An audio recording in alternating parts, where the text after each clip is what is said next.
A refugee is somebody who has had to flee their country or their location on account of race, religion, national origin, membership in a social group, or political opinion.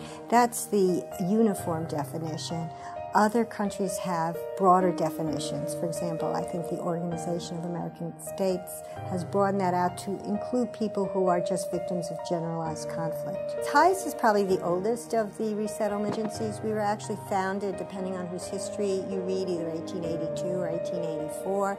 And we originally were established to help Jewish immigrants. They didn't even have the word refugee back then. Jewish migrants come to the United States, and they would arrive directly at our port on Washington Avenue, and it was a very active port, and we were the second or third largest port for new refugees, at least Jewish refugees, in the entire country.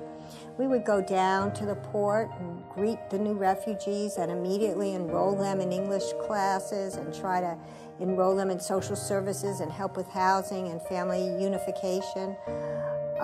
One thing that we always had a special focus on are women who may be traveling unaccompanied, because then, like now, they were prey to very unscrupulous and shady characters. HIAS resettles approximately 160 refugees per year.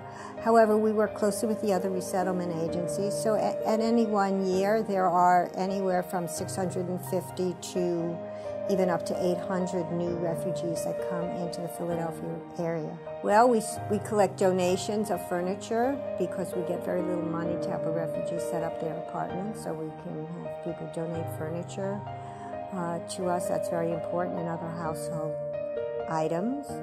We need what we call American friends. These are people who we match with a family, and they become mentors and tutor the family and show them how to shop and take public transportation. So we're in need of volunteers to do that, and it's a big commitment, so we're in need of volunteers who are committed to that. And finally, of course, we need money. In order to give these services to refugees, we need to support our staff, and we also need and trying to develop an emergency housing fund so refugees who become suddenly unemployed can have some bridge funding. So all these are needs of ours.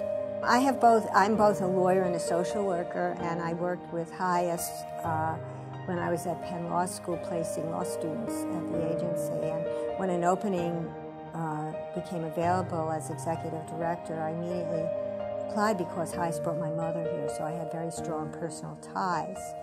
And my mother always said if it wasn't for HIAS, we wouldn't be here. And many of my board members say the same thing about their parents or grandparents. So we have a very dedicated group of board members. And also, I would say more than half my staff are either immigrants or we're also helped by HIAS. So we are very dedicated to our mission because we understand the value of immigrants and refugees to this great city and really to America in general.